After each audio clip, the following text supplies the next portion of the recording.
It's the search for answers that has brought us here together today. My name is Eric Worre, and for almost 30 years I've been an entrepreneur, struggling at times, but ultimately succeeding. As a best-selling author, speaker, and business owner, I've spent my entire career helping millions of people around the world to become entrepreneurs. And I believe strongly that there is, in fact, a better way when it comes to how we make a living. The career landscape has changed dramatically, and many are still working in a model that is completely out of date. What worked for previous generations isn't working as well for people today. In this film, we're going to explore 3 important questions. First, what's really going on in our working world today? Second, in this new economy, is it better to become an entrepreneur, or is it safer to work for someone else? And third, if a person decides to become an entrepreneur and start their own business, how can they do it without taking on massive risk? To help in this journey, I've brought together some of the greatest experts and thought leaders in the field of entrepreneurship to share the real facts with you. My intention is to give you new information that will allow you to make choices that are not limited by an old, outdated model. Let's start by understanding what's going on in our working world today.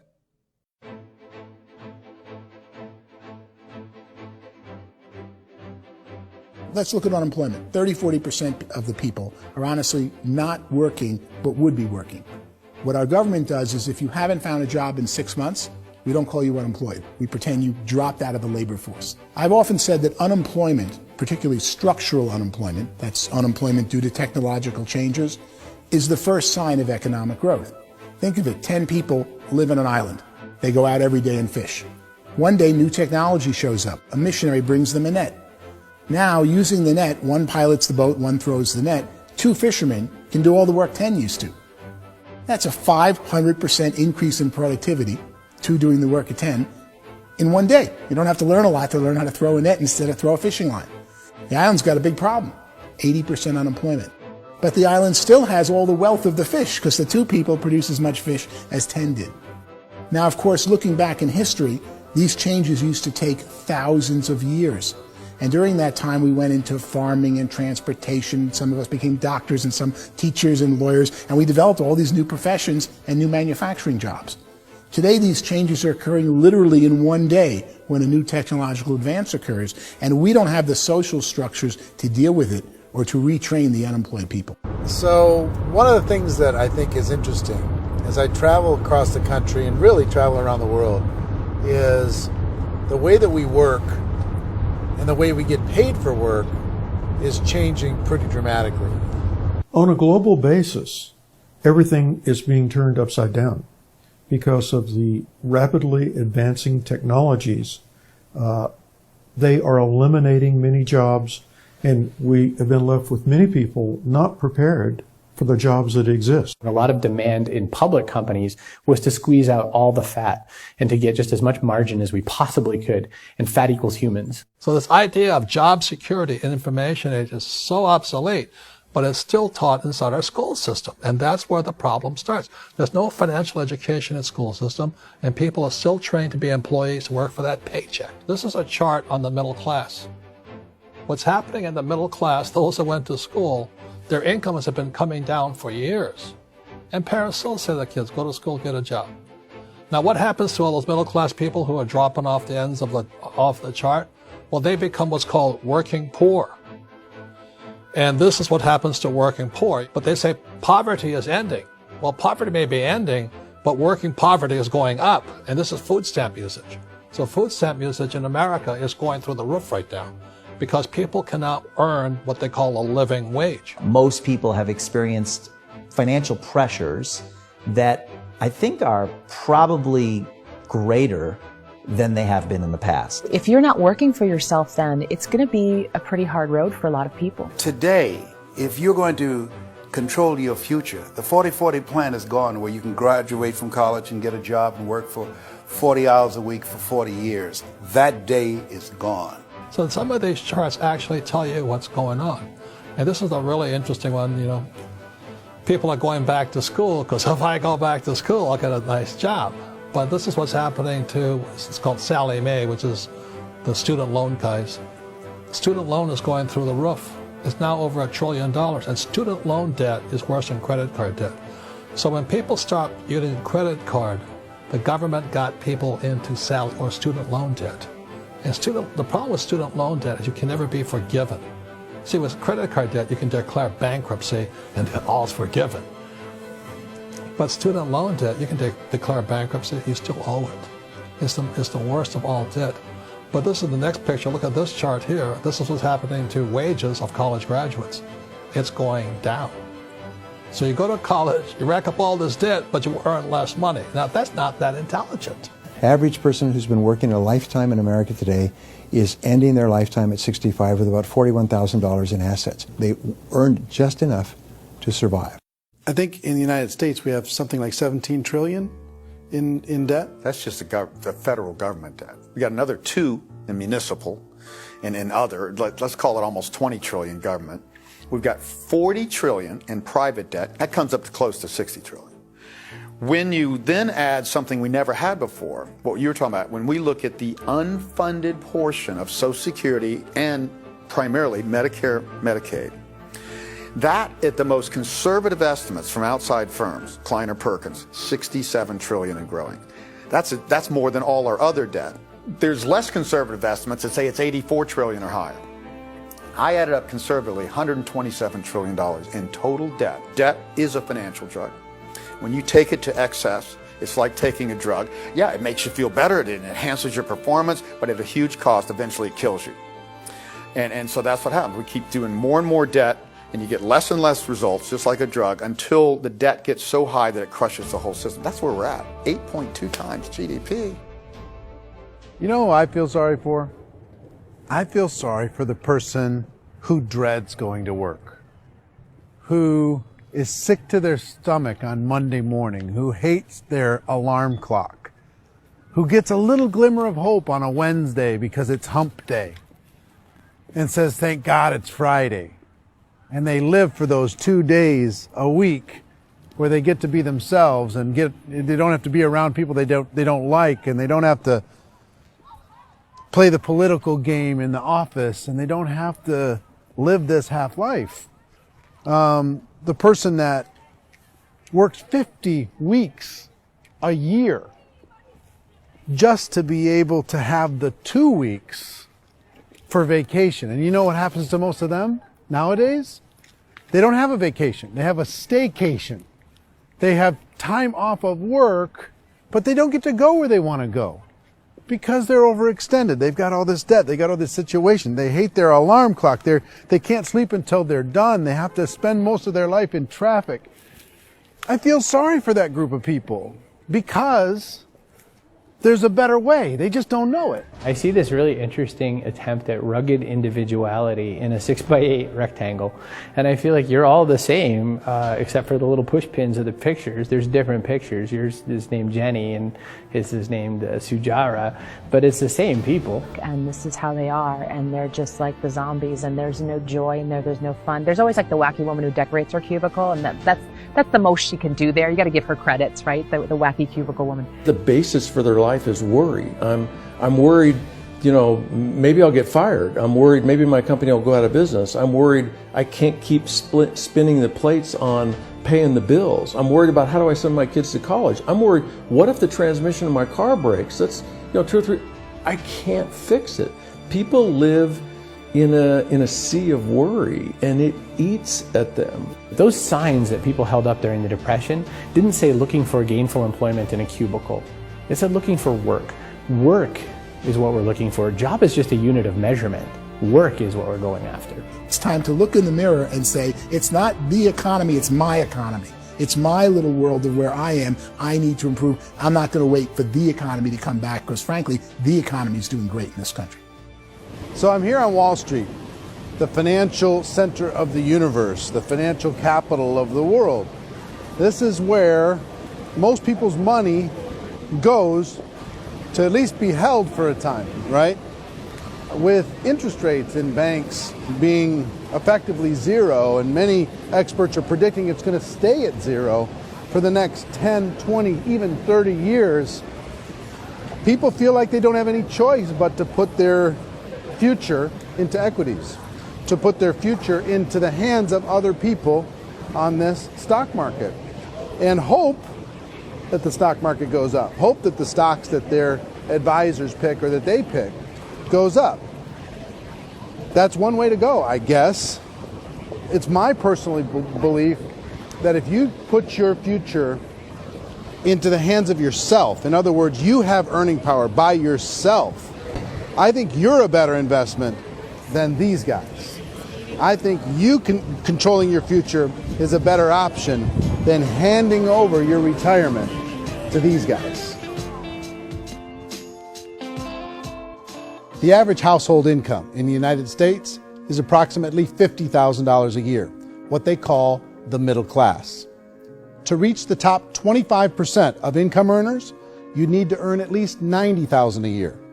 To reach the top 10% would be a household income of $140,000, the top 5%, $190,000, and to be in the top 1%, you'd need a combined household income of at least $380,000 a year.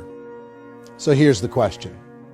What do you think would give you the best chance to move up and get to the top 10%, the top 5%, the top 1% or beyond? In my opinion, and in the opinion of many, many experts, the answer is to become an entrepreneur, to become your own boss. I think you have to be a business owner. I can't, the only time I ever say to someone it'd be great to be an employee is when they've already told me they've surrendered. I only tell people who are wounded spiritually that they should be an employee. And it's that feeling that you get when you pick up the backpack off the little Cub Scout and say, "Don't worry, little guy, we'll get you back to the camp." You know, it is in no way a kindness when I tell someone they'd be a great employee. The other status symbol really increasingly is lifestyle. And people can own their own business, maybe even work out of their house. That, I tell you, people admire that. Like, gosh, I wish I could do that. The spirit of the entrepreneur is to be a risk taker and to be resourceful and unstoppable and to have a vision of yourself beyond where you are and not willing to settle for life as it is. Think about the great entrepreneurs. They're visionary. They have heart. They're willing to do today what others won't so they can do tomorrow what others can't. Personally, I don't think of the new economy, the old economy. I create my own economy. The entrepreneur's in control. I decide what the economy is going to be like. In the world of entrepreneurship, there are no limits. You can make as much as you want, depending on how much you want to work and how smart you are and how great a team you put together. There's no more lifetime rewarding business than being an entrepreneur. Why in America, where anyone could be anything, would people want to give up their freedom and become effectively a modern-day slave, told shut up and be here every morning at 7:30, leave at 5:30, and do what I tell you? If people decide to become an entrepreneur and work for themselves, they have some traditional options, but they're riskier than you might think. Any kind of a retail business, retail build-outs, is extremely expensive. Even just these small little yogurt stores where they're putting little yogurt machines and you get all the different flavors, you're spending $200,000, $300,000, $400,000 to open a yogurt shop. I would love to buy a Dunkin' Donuts, but it's $500,000 or so to start. I don't quite have that just-in-case money. Risking lose it all, and most guys do 2 or 3 times, and even big guys like Branson, because I'm such a fan of his, half his companies don't work. If you make $1 million, your problems are going to go. If you make $1 billion, your problems are really going to go. Just the opposite. You and I know when you're making $1 million, you got $1 million responsibilities. You make $1 billion, you got 1,000 times $1 million responsibilities. And most people say, I'd love to be my own boss. 70% of Americans would love to be their own boss, according to recent polls. But they don't know how to get there. Because what are you going to do? One, you could buy an existing business. If somebody's selling an existing business, you have to ask why. Usually because it's probably hard. It's probably not making as much money as they hope. 2, they could buy a franchise. A little less risk, proven system, but it's expensive to be able to do that. 3, they could start something from scratch. And that's where a lot of people feel like, I don't have the chops to do it. I don't have the money. I don't have the product idea. I don't have the expertise. I don't have whatever it's going to take to be able to get there, and I can't risk my family to do it. So, 4th, they could become an investor. A lot of people in this town invest to try and figure out a way, but you got to be pretty smart with that game too, right? Venture capitalists, who are the very best and most sophisticated in investing in new breakthrough businesses, make it on 1 out of 11. That means 10 out of 11 are mediocre or fail. Most of them fail. That's the risk there. An angel investor is lucky to get 1 out of 15 or 20. A business is a team sport. Like, I have to have accountants, I have to have engineers, I have to have systems designers, I have to have sales, marketing, I have to have accounting, I have to have mission statements, I have to have legal and all that. The average Joe Schmo, even me, I go out there, I don't have the skills to put a business together. I think the bottom line for the 4 traditional options is they take money, sometimes a lot of it. They take expertise, and they take time. All of that adds up to just too much risk for most people. I bought a business from somebody else and it was a lot of work. And you start wondering, what did I just buy? Because I guess ultimately I own your email list and I just overpaid for it. People that start their own business, they spend a lot of money, they spend a lot of time, a lot of effort to get things started. And the more you invest on the upfront, the harder you typically work at it. I can tell you what the success rate is of a restaurant. What is it? They're crazy enough. About 90% of them fail. About 90%, in how quickly? Year less. Wow. And if we're talking non-franchise, we're talking franchise, Sure. That's totally different. Yeah. But our students aren't getting franchise restaurants. You got to invest big money. Exactly. And with someone like McDonald's, you've had to work with the company for a long period of time, really know the Even have a business. chance of investing $1 Even million. have a chance, and it's a slim chance. What if there was a way that you had all the proven aspects, the comfort aspects, and you could still control your own life? What if there was both? In other words, you didn't have to create everything from scratch. You didn't have to be a super leader. All you had to do, what if there was a proven product already? You didn't have to create the product. And there's a proven system already, proven training already. Everything except an employer. That was the only thing that you didn't have. Do you think more people would be open to working for themselves in that environment?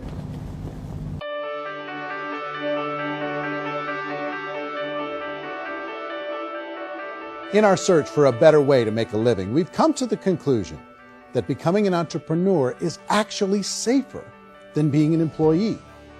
And through our look at the entrepreneurial options, one particular path kept coming up from expert after expert.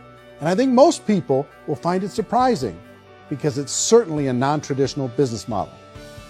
That model is for people to start their own business and become an entrepreneur through the creation of a network marketing business.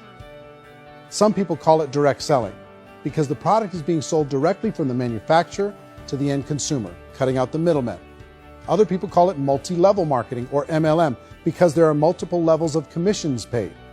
The most common term today is network marketing, because network marketing best describes using a large group of independent distributors, independent entrepreneurs, to move a product or service more efficiently. So my friend here, Donald Trump, and I, we always write about the network marketing industry. And the reason we support the network marketing industry is because it really is a business school for entrepreneurs. Because most people come out of school looking for a paycheck.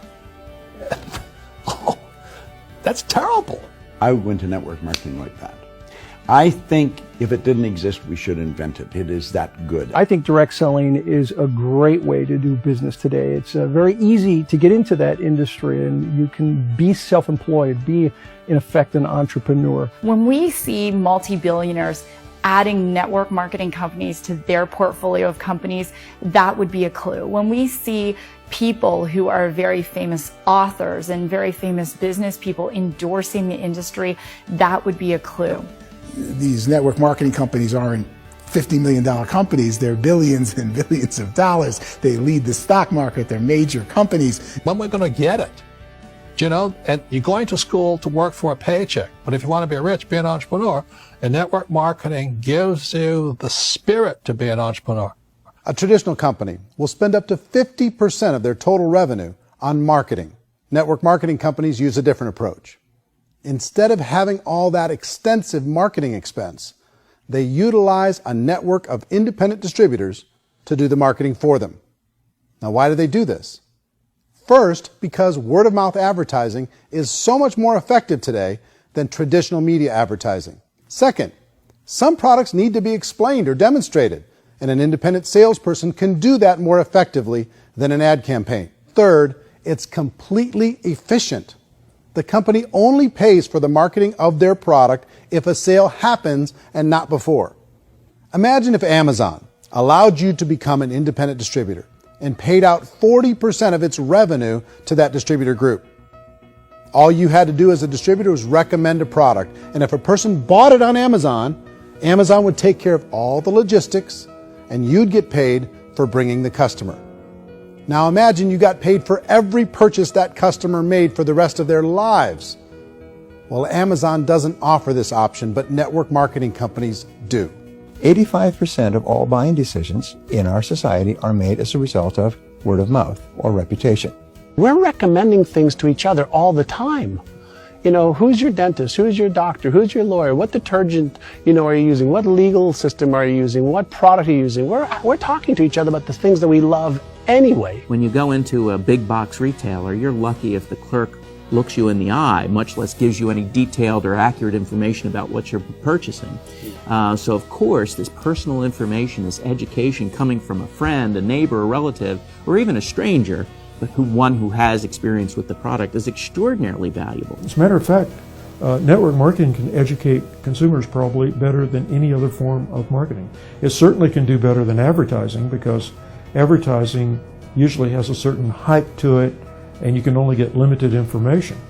So, network marketing trumps advertising. If you were a typical sales company and you wanted to sell $1 million a month worth of product, you might go find 100 superstar salespeople. The quota would be $10,000 a month. So network marketing as a distribution system just flips the numbers.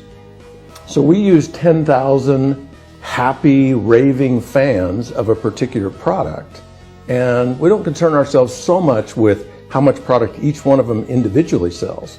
If they sell just $100 or $200 a month, and there's 10,000 of them, you're selling $1 million to $2 million a month worth of product.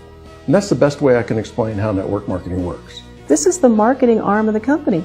There's not money being wasted on bricks and mortar. There's not money being wasted on inventory that's sitting stagnant somewhere.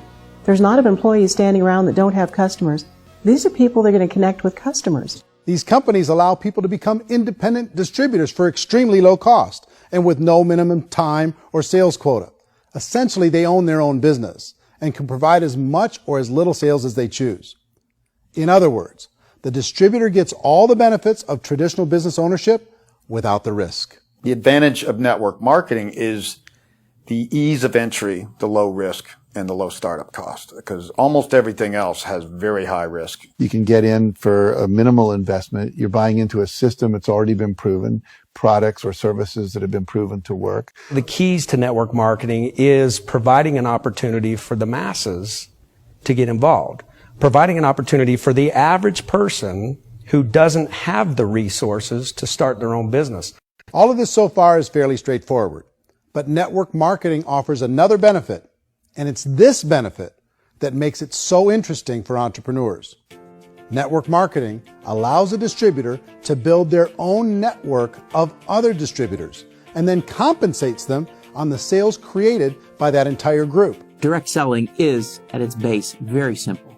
It's the sale of a product or service to an individual on a face-to-face, one-on-one basis, just the way we're talking right now.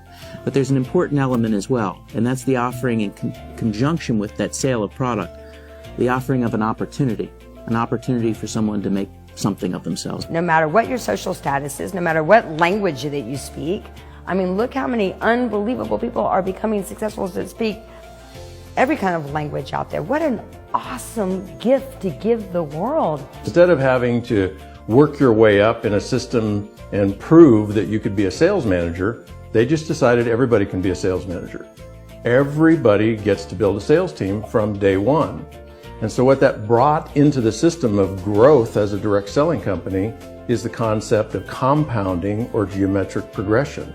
Because now you can actually grow a sales force very quickly because everybody is enrolling people in their own sales force. People who are like, oh, this is weird, I'm building a sales team, or what do you think you do at a regular company? How do you think a regular company works? Network marketing is the only industry that doesn't say your past determines your future.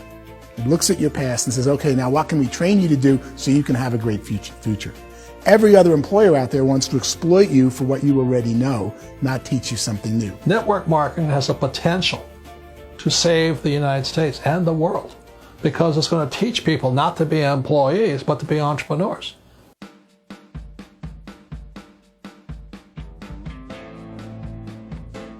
According to the Direct Selling Association, if you add up all the network marketing companies around the world, they combine to do over $178 billion a year in retail sales. To give you an idea of how big that really is, the NFL, the National Football League, does approximately $9 billion a year. The music industry does a little more than $16 billion a year, and the movie industry does about $80 billion a year. Using a conservative average, network marketing companies pay their distributors about 40% of that $178 billion in the form of commissions, which adds up to more than $71 billion a year. That's almost $6 billion a month. It's almost $200 million in commissions every single day. So it's certainly working, and people are making serious money in network marketing. With the growth of the direct selling industry over the last 10, 15, 20 years, we've seen a broader understanding of the channel.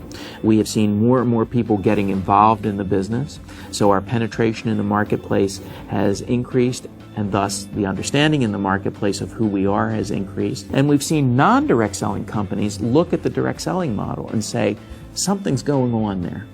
People are making money.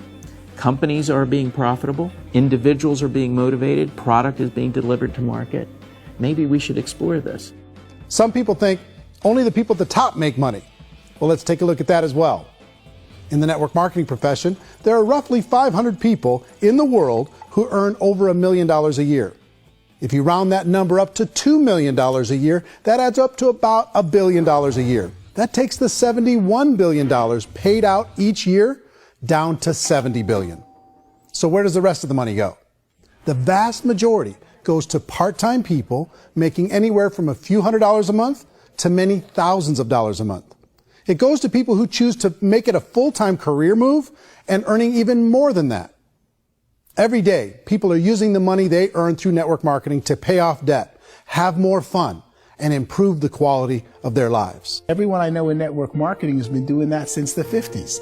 They go to work when they want to go to work. They stop working when they want to take time with their children to have a leisurely breakfast and discuss issues and drive them to school. They go back to work when they get home, wherever they're working out of. The biggest thing that I've seen is people that have become much happier in their life. MLM has probably made more millionaires of more people in more countries, and I've spoken to them in 67 countries than any other single form of business, starting from nothing. If they have a choice between working a job for the next 10 years or working a network marketing business for the next 10 years, the result of working the network marketing business will be better.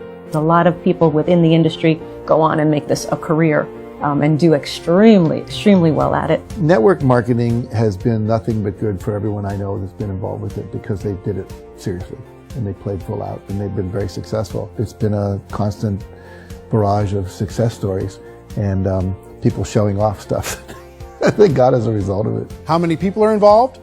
Approximately 16 million Americans and 96 million people around the world are currently participating in network marketing. And in a recent poll, 82% of those people report a good, very good, or excellent experience with network marketing. So people are happy.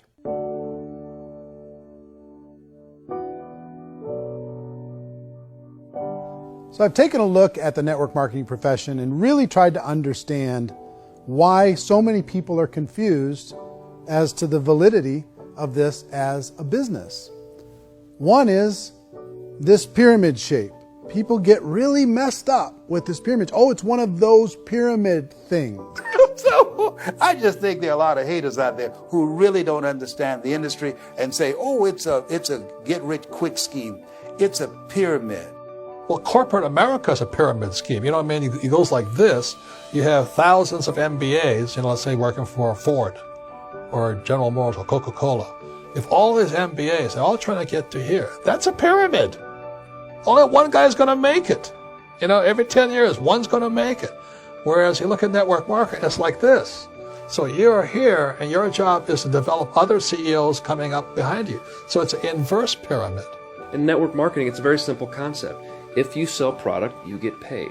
It is paid based on production. There is no first mover's advantage.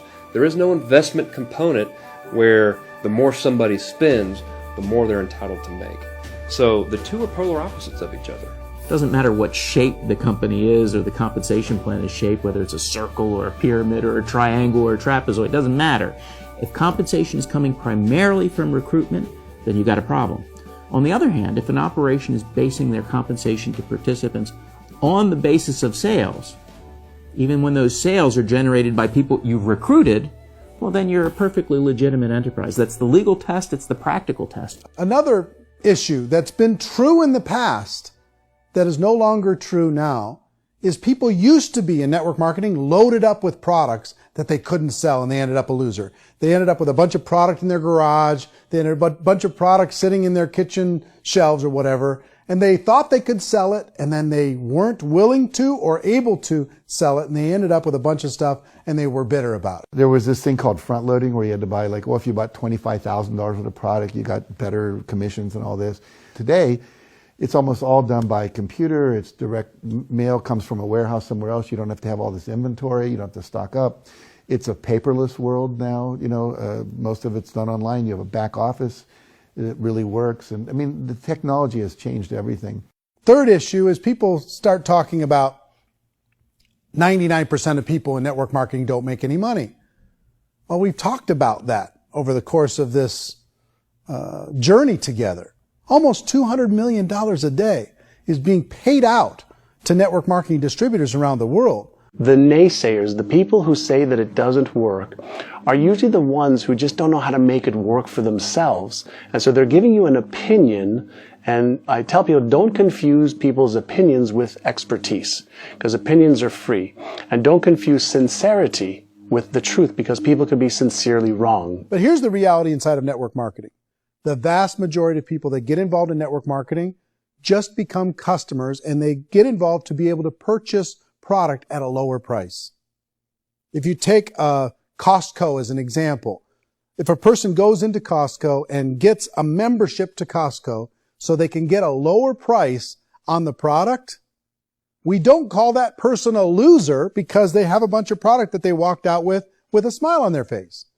Yet when some people want to take a look at network marketing, they say, well, those people, they're just using the product and they aren't earning an income, so they must be a loser. They're not a loser. They're a happy customer. That's the vast majority of people that are involved in network marketing. Now, a smaller percentage of those people decide to go build a business. They earn $300 a month, $500 a month, $1,000, $2,000. That's the bulk of earnings in network marketing. And then there's the few that really decide to take it serious, really decide to build a large network, really work to make that network very, very productive. And those people make huge amounts of money, and there's no cap.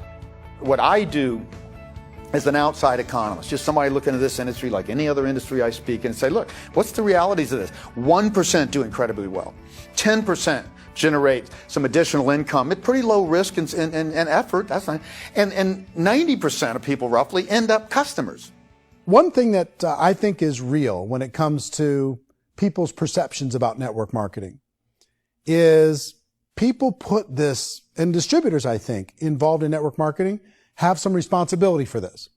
They have sometimes unrealistic claims about the product or about the income. Most people who become distributors, they want the money, they want to be successful, but they don't have the skills. They don't know what to do. And when people don't know what to do and they're in a new business, they're scared. And when they're scared, they panic and desperation kind of sets in. So they think everyone they talk to has to get in. So if I talk to you and you say, well, no, I don't have time to do that, they're like, no, I need you. You have to do this or I won't be successful. So I start clawing on you. I start that desperation. So then I start making claims about the product, which are not appropriate, probably not even true. Or I start saying, let me show you how you can make all this money and you don't have to do anything, Eric. And so you just totally misrepresent the opportunity, and you're clingy with people because you think you need everybody to be successful.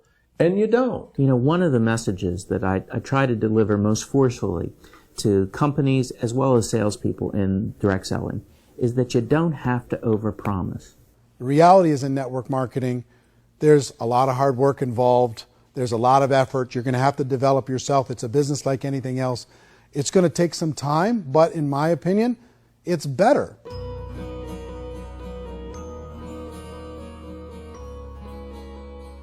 It's light years better for people starting today than it was even 5 years ago. I think it's more widely accepted now, and people understand it is a business. It is being an entrepreneur. It is being a business owner. Our belief system is based upon our evaluation of something, and frequently if we reevaluate a situation, our belief about that situation will change. The industry has changed and it's grown up. It's totally transformed. You've got young people today that have grown up with social media, and they understand networks. They understand how people are connected through technology, and they understand how money flows through those networks. So when they see network marketing, they don't see it the way their parents saw it. And we've all learned, the larger industry that you represent, has all learned from those mistakes and flaws and errors that have happened early on. Early algorithms didn't work the right way. That's all fixed. It's like when they design a computer program, they design the program, then they run it, and then they go back through and they debug it.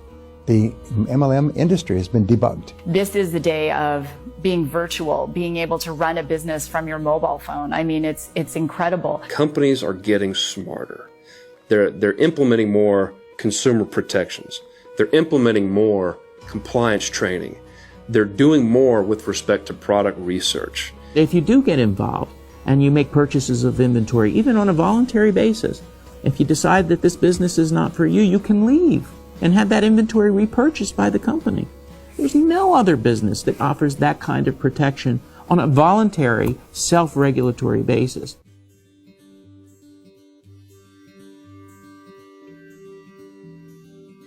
If you decide to look further into a network marketing business in order to generate more cash flow for your family, I would recommend reviewing the following 4 elements. First is the product or service. And on the product or service, I would ask 5 important questions. 1, do you like it? Is it something you would feel comfortable sharing with others? 2, is there a recognized need in the marketplace? It's hard to create a need if one isn't naturally there. 3rd, does the product meet that need? Does it solve a legitimate problem for consumers? And 4th, is it priced to sell? Can it compete in the marketplace? And 5th, is it priced for profit? Is there enough margin for the company and the distributor to be able to generate income for the long term? If you can answer the questions on the product to your satisfaction, the next element to consider is the company itself. Is it well run? Do you believe in the founders or the management team? Do you feel they have what it takes to go all the way? See, it doesn't matter how good the product is if the management can't take care of the company. Good management can change with the times. They can handle adversity. They can make good decisions. Make sure you choose a company that can serve you for a long time. The 3rd element to consider is the compensation plan. And with that, there are 3 important things to look at. First, a brand new person needs to be able to generate some money fairly quickly. It may be an obvious reason, but you can probably imagine the ripple effect of a distributor getting involved and having even a small victory fast. That can only help with the overall success of the organization. Second, a person should be able to develop a moderate part-time income in a reasonable period of time. As they develop their network and as their sales grow, they should be able to enjoy more benefits. And third, for the people who are really serious, for those who decide to really go pro in the network marketing profession, there should be the possibility to make a serious full-time income if they work hard and are committed to developing their skills. If you're comfortable with the product, the company, and the compensation plan, the last thing you should look at is the support that will be made available to you. Does the company have a website? Does it have a solid online reporting tool? Do they have comprehensive training available? Do they host events to help you build your business? If you decide to do this, what kind of a support system can you plug into? Choosing a network marketing company is a personal decision. But evaluating the 4 elements of product, company, compensation plan, and support is a great place to start. Is the company promising that you're going to get rich quick or that you can make a lot of money without a lot of effort? That's a red flag. Is there a product that you really believe in that you think can be sold? Or are you being told by salespeople or the person who's trying to recruit you or by the company itself that don't worry about the product, all you have to do is recruit other people into the business? Red flag, warning sign. If you're hearing that, take a second or even a third look. Get to know the customers, the products, the business, have some success, and see where the opportunities might take you to move up in the organization. You want to find out how concerned are they about my education, my training, and my development? Is there a space for me to grow? Most important question. Learn everything that you can about the product. Make sure it's something that you believe in, and learn everything you can about the industry and work that system. You have to be very passionate about whatever that company is doing. I would get involved. You can always test drive anything, you know, the product, the service, the community, and then lean into it a bit. If it feels good, then lean into it a lot. Behind me is the Lincoln Memorial. And this is a place where Martin Luther King Jr. had his famous "I Have a Dream" speech. And at that speech, he talked about his dream for equality for everyone around the world, and that's a noble dream. But I think more people need to remember what it was like when they were kids and the dream was still alive in them, before it got beaten out of them by reality, by this paycheck, by these responsibilities, and by having to live for this job to pay the bills. I think people need to remember that, go back to that. Once they know that there's a better way, I think their future is going to be much brighter. They can live a better life.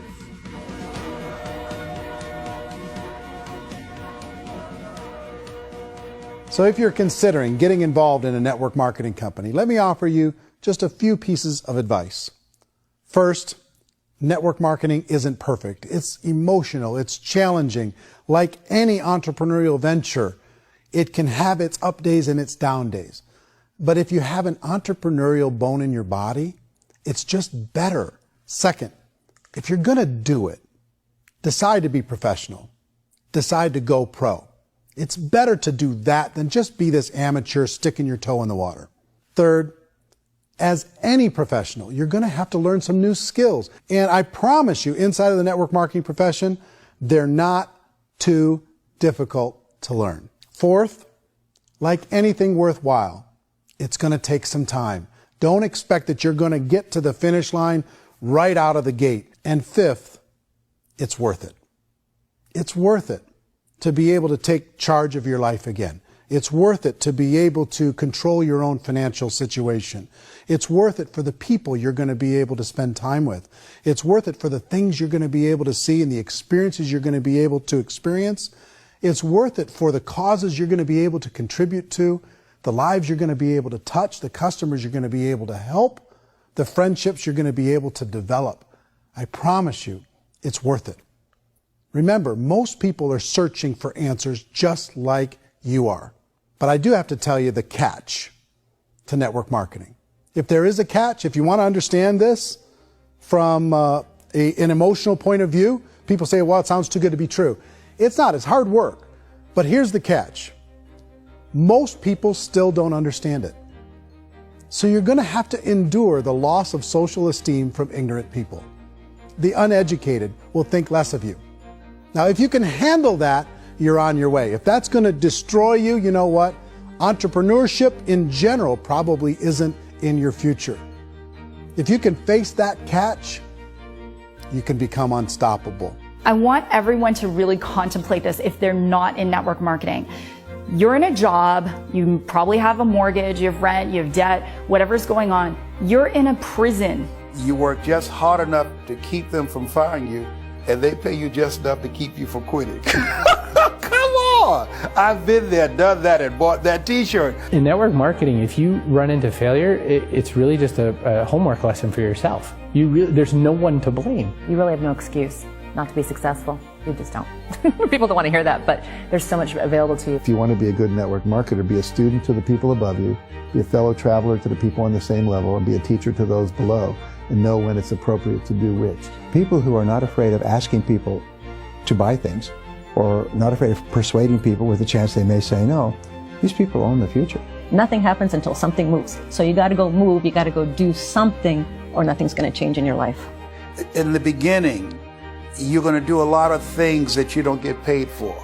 But as you go down the road, you get paid for a lot of things that you don't do. And your job is rehabilitate the spirit, the entrepreneur spirit in all of us. You give it back.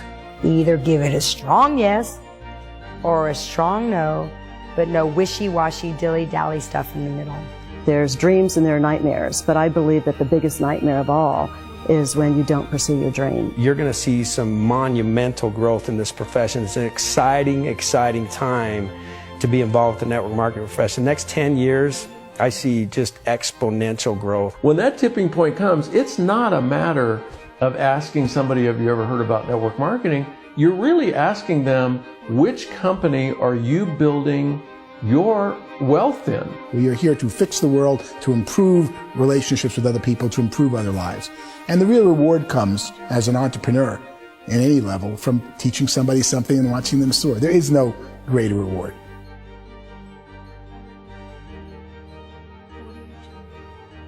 Life's too short to spend it living someone else's dream instead of your own. It's too short to spend it living at a fraction of your potential. Can being an entrepreneur be a challenge at times? Sure. But here's what you get in exchange. It can be yours. Something that you built, something that you created, something that you made happen.